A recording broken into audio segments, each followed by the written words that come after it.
les amis, bienvenue dans cette nouvelle vidéo. Je vous avais parlé du C5 Aircross avec des petits détails propres à Citroën et on va faire la même chose avec DS. Je vais vous filmer quelques détails de cette DS4 dans laquelle je suis confortablement installé et je vous ferai une troisième vidéo pour vous donner mes impressions avec cette question: est-ce que les DS auraient dû rester Citroën?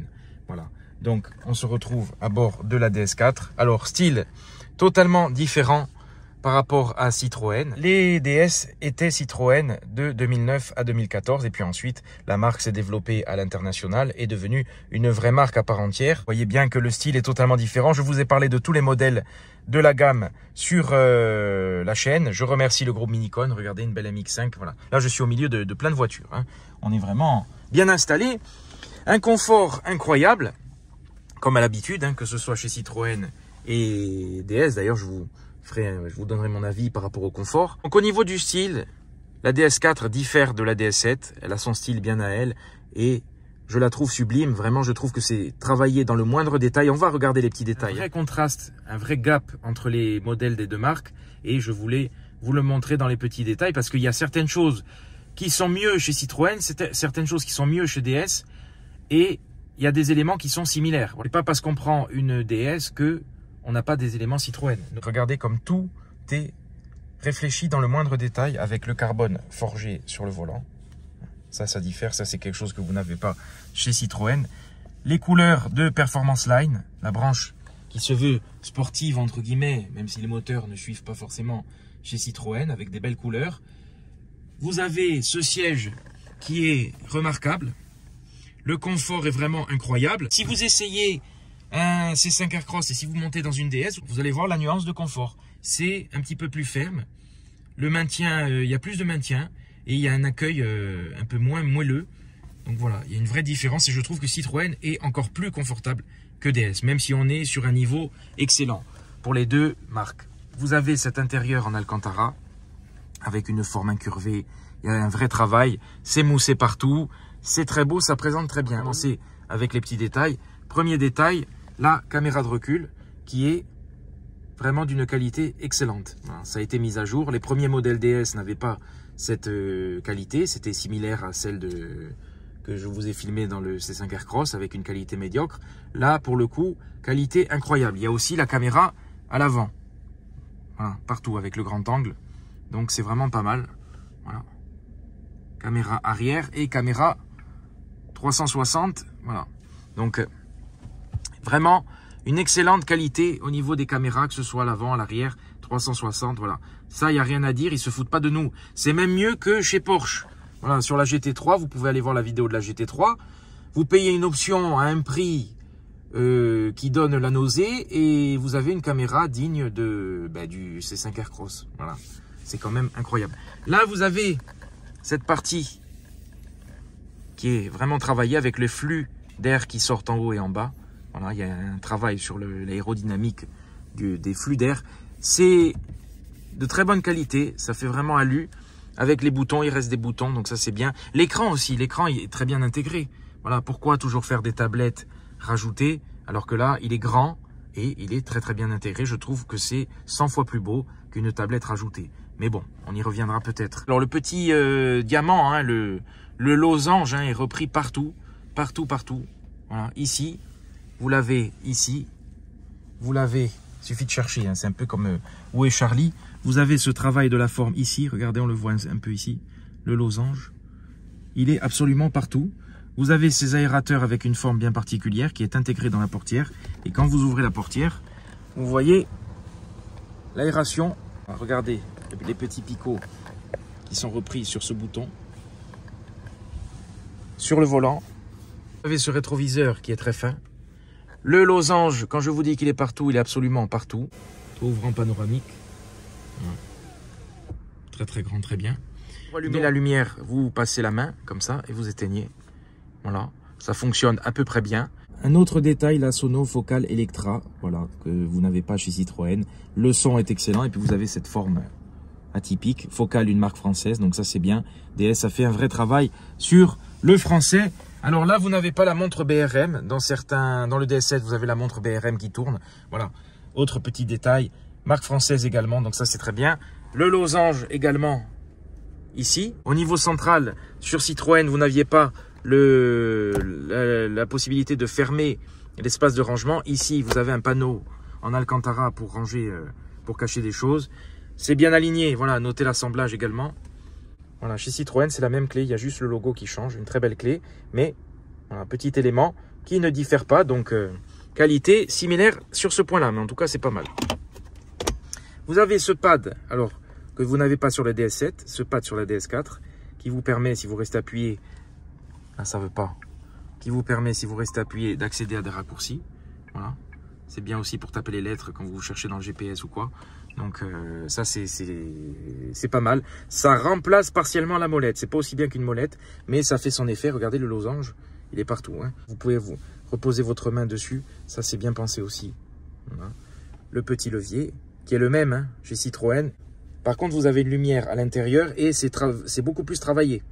Voilà. Également pour le volume avec les boutons. Ça c'est quand même bien. Les boutons, les modes de conduite. Alors qu'est-ce qu'on a? On a sport, normal, confort et éco. En confort, vous avez les suspensions qui s'adaptent et vous avez aussi le scanner. Je vais dire le scanner, on passe pas l'IRM, mais vous avez le DS-Scan système qui scanne la route devant pour adapter les suspensions en fonction de ce qui arrive sur la route. Ça aussi, propre ADS, c'est un tel niveau de suspension. Mais le C5 Aircross n'est vraiment pas loin. Un grand espace de rangement. Pareil, un espace pour mettre un téléphone ou la clé. Voilà. Ça, c'est similaire au C5, mais c'est beaucoup plus travaillé. Les matériaux sont beaucoup plus nobles. Vous avez des matériaux comme de l'Alcantara, du carbone forgé. Voilà, on est sur un haut niveau de gamme. Ça se rapproche des allemandes parce qu'il y a certains points sur les allemandes modernes, les dernières allemandes actuelles, qui, je trouve, détonnent un petit peu par rapport aux Mercedes. Par exemple, je pense d'il y a 20 ans, vous prenez une Mercedes aujourd'hui, c'est peut-être un peu moins bien. Là, sur la partie basse, on retrouve du plastique dur, comme chez Citroën. Voilà, une grande boîte à gants. Mais vous avez absolument des détails partout. Regardez la portière, ne serait-ce que la portière. Si on analyse un petit peu, vous avez de l'Alcantara, vous avez du cuir, vous avez les surpiqûres qui reprennent le style Performance Line. Vous avez de la feutrine dans ce bac de porte qui est en plastique dur. Là, ça se gâte un petit peu. Par contre, regardez comme c'est travaillé. Il y a des picots style diamanté. Voilà, ça fait un peu point perle. Hein, c'est les coutures point perle. Mais là, c'est repris un petit peu. Ça brille, donc c'est travaillé absolument partout. Voilà, cette poignée est très très bien et vous avez des commandes de vitres assez originales qui sont en hauteur. Ça en jette vraiment et la qualité est quand même vraiment pas mal. C'est bien assemblé, l'alignement par exemple est symétrique par rapport à l'autre côté. J'ai regardé, c'est pas mal. Différence par rapport à Citroën et surtout par rapport au C5 Aircross où il y avait le grand cockpit.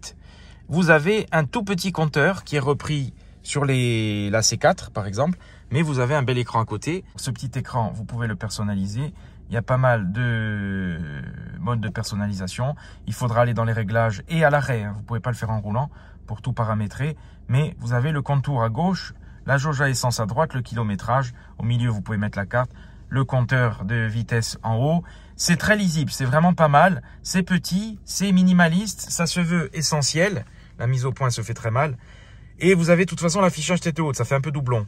Alors, un petit point négatif, là, la qualité sur le plastique, c'est ça qui fait tâche chez DS par exemple. Là, le plastique, vous voyez, on dirait qu'il va nous rester dans les mains et des fois ça dépasse un peu plus parce que je l'ai déjà enfoncé. Ça c'est dommage, voilà. Au niveau de ce qu'on voit en premier, c'est très très bien. Quand vous creusez un petit peu, ça se gâte.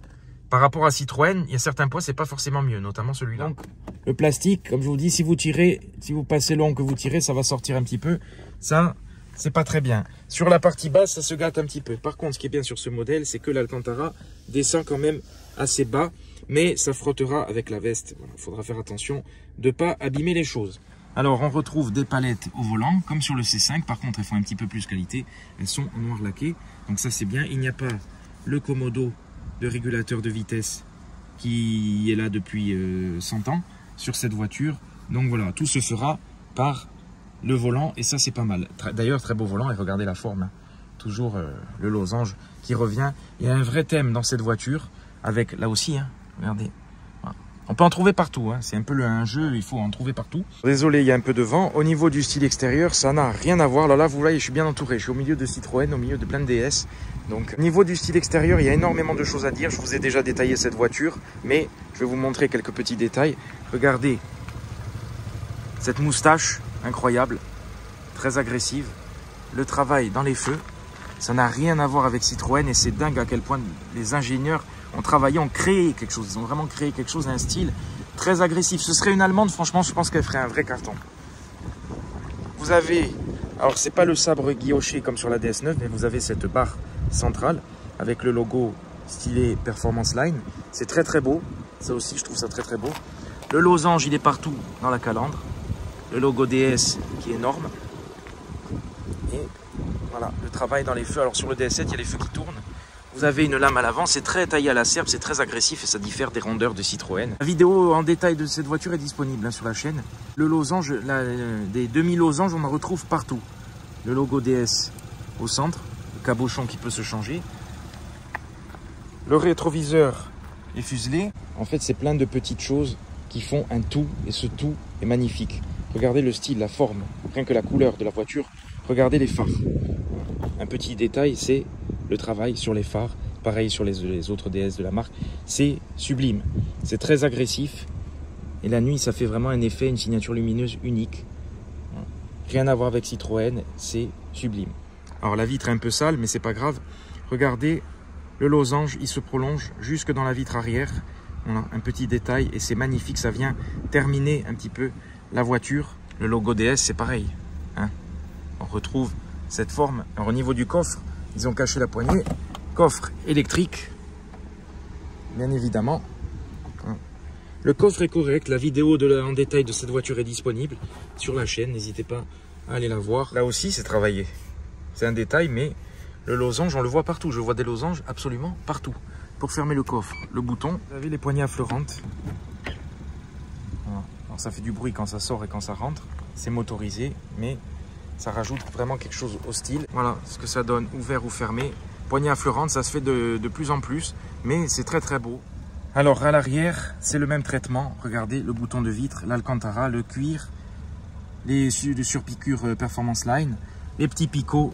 Voilà. L'arrière n'est pas laissé pour compte, c'est vraiment très travaillé. Regardez la sellerie. L'ambiance n'a rien à voir avec Citroën. On est vraiment sur autre chose. Je trouve qu'on est très germanisé. J'ai l'impression, on ne saurait pas que c'est une DS, je pourrais vous dire que c'est une Allemande. Par contre, ils ont laissé le pavillon clair sur cette version, ça c'est bien. Ça donne un peu plus de luminosité. On le voit avec les reflets, vous avez ce pincement qui forme, hein, bien évidemment, un triangle, hein, un demi-losange. Donc, sur la carrosserie, c'est pareil, ça se retrouve partout. Et regardez les pincements de carrosserie, à quel point c'est travaillé. Vous avez cette barre chromée en dessous. Peu de protection, hein, là c'est du plastique, ça c'est bien. Mais vous n'avez pas les air bumps, ça n'a rien à voir, on est vraiment sur deux mondes différents. Alors la DS4 pour moi c'est une œuvre d'art, d'ailleurs je crois qu'elle a été élue plus belle voiture. Quand, à sa sortie elle a vraiment fait le buzz, parce que quand vous voyez ce style, c'est quand même incroyable, que ce soit à l'extérieur ou à l'intérieur. Regardez comme c'est travaillé. Alors c'est pas parce qu'on est chez DS qu'on aura des vraies sorties, c'est pareil, elles sont cachées, on en a honte. Voilà. Tout est en dessous. Tout est masqué, c'est pareil. Alors on n'est pas sur la DS7, on n'est pas sur le plus gros modèle, on est sur la compacte. Vous avez quand même pas mal de place à l'arrière. Là, le siège est reculé quasiment au maximum. Les aspects familiaux ne sont pas oubliés. La DS4, c'est peut-être celle qui mélange le mieux style, habitabilité, confort, voilà, côté familial et dynamisme visuel. Parce qu'après, au niveau des motorisations, c'est autre chose, mais c'est quand même pas mal. Mais il y a quand même beaucoup de place à l'arrière et vous avez une grande portière. Par contre, vous vous sentirez, au niveau des vitres, c'est beaucoup plus petit, donc vous sentirez beaucoup plus engoncé. On n'est pas dans cet esprit monospace, on n'est pas dans cet esprit, y compris dans le DS7. Hein. Ça n'a rien à voir, on est vraiment dans quelque chose de classe. Alors cette partie centrale, c'est dommage à l'arrière, je trouve qu'elle a été un peu laissée pour compte au niveau du style. Les aérateurs, ça fait assez basique, il y a quand même 2 prises USB, mais ça présente, je trouve, c'est un petit peu moins beau. Ils auraient pu faire mieux. Alors il y a le seuil de porte DS avec le Performance Line. Un des points qui font DS, c'est ce siège. C'est le même que sur le DS7 à peu de choses près. Un siège qui est présent sur le porte-avions, sur le Charles de Gaulle, voilà, pour son confort. Ça a été un partenariat. D'ailleurs, DS, le slogan c'est Spirit of Avant-Garde. Et c'est vrai qu'ils ont tellement créé un style. Je trouve qu'on est dans une élégance unique. Ce qui est bien, c'est que le siège, vous avez un prolongateur, mais c'est un petit détail, il n'y a pas la séparation. Voilà. On dirait que c'est vraiment c'est une seule longueur. Et en fait, regardez, voilà, vous avez le prolongateur. Et ça rajoute vraiment quelque chose, il le faut. Et bizarrement, sur le siège passager, il n'y est pas. Voilà. Le siège est dans sa longueur maximale, sans prolongateur. Alors c'est bizarre. Pourquoi sur le siège conducteur, ils auraient pu le laisser à la longueur maximale également. C'est tellement bien. Ici aussi, absolument partout. Je mets du temps à les trouver, mais je vais en trouver encore. Sur le DS7, vous avez des boutons en alu au milieu pour les vitres. Et c'est dommage parce que la qualité, c'est un peu moyen. Le bouton en soi à l'alu est bien, mais par contre, des fois, ça se décolle. C'est vraiment clipsé de manière un peu légère, on va dire. Donc, j'avais eu le bouton du DS7 qui était sorti. Après, ça se remet. C'est pas grave. Mais sur une voiture qui se veut haut de gamme, ça fait un peu tâche. La console centrale est travaillée dans le moindre détail. Regardez, vous avez une petite lumière dans chaque bouton. Et d'ailleurs, pareil, hein, regardez la forme du bouton. Voilà. Là aussi, partout. Tout est en triangle, en fait. Hein. Voilà, hein, en triangle, en losange. C'est repris absolument partout, y compris dans les menus. Regardez les petits boutons. Pareil, partout. J'aime beaucoup l'intégration de l'écran. Voilà, après le piano black, ça fait... ça prendra les taches, la poussière, mais ça fait un prolongement entre le cockpit et l'écran sur le côté. Ils ont fait vraiment cette barre. Ça donne, quand c'est éteint, l'impression d'avoir un écran vraiment immense, une seule planche de bord. Donc l'illusion fonctionne bien. Alors ça, vous l'avez sur la C3. Voilà, c'est les mêmes Komodo qu'une Citroën. C'est un petit peu dommage. Bon, ils sont assez cachés, mais par rapport à ce beau volant, c'est dommage. Et heureusement qu'ils n'ont pas mis le gros bloc du régulateur de vitesse à l'ancienne ici et que tout se fait par ici, parce que sinon ça aurait fait tâche. Donc... comme quoi ils le savent, hein, ils en ont conscience. Voilà. Le volant est plus petit, mais il est très très bien. Alors il y a un petit méplat, mais il est assez rond. Il n'est pas ovalisé à la manière de Peugeot et comme c'était un petit peu sur le C5. Voilà, on a un autre volant, une autre sensation avec cette DS par rapport à Citroën. Et vous avez une vraie signature lumineuse au démarrage, à la fermeture. Voilà, ça s'éclaire 1, 2, 3. Chez DS, sur le DS7, ça tourne et vous avez... cet éclairage un peu violet, voilà, c'est très très beau et c'est très élégant. Les phares sont incroyables et ils diffèrent entre la DS3, DS7, DS4 donc, et DS9, donc ça c'est bien. Chaque voiture a son propre style au sein de la même gamme. Alors le point incroyable de cette voiture, c'est l'agressivité qu'elle dégage. C'est taillé à la serpe, c'est impressionnant, elle est massive. La DS4 est vraiment impressionnante hein, parce qu'on est entre le SUV et la compacte, donc la garde au sol est quand même élevée. Vous avez cette calandre losange énorme. Vous avez cette petite partie noire qui fait un prolongement entre la calandre et le phare. Et si c'était de la carrosserie, ça aurait fait beaucoup plus lourd, je trouve, au niveau visuel. Donc petit point. Alors la DS4, ce qui est bien, c'est qu'elle a une garde au sol vraiment surélevée. Donc vous avez c'est un peu la manière du X2 chez BMW. On se rapproche du SUV, des possibilités du SUV, donc ça c'est bien. Et vous gardez des qualités routières incroyables. Elle est très très agréable, vraiment cette DS4. Elle est bourrée de qualité. Voilà, j'insiste là-dessus, je ne suis pas payé par la marque pour le dire. Je l'ai eu plein de fois. On aime ou on n'aime pas, mais je trouve qu'elle a un style incroyable. Alors ce qui est beau, c'est le contour noir des vitres. Et regardez comme ça vient se terminer en pointe, hein, pour garder toujours de l'agressivité. C'est très impressionnant et vous avez ce DS qui est gravé sur le côté à la manière du logo BM. On l'affiche fièrement, on est fier que ce soit une DS.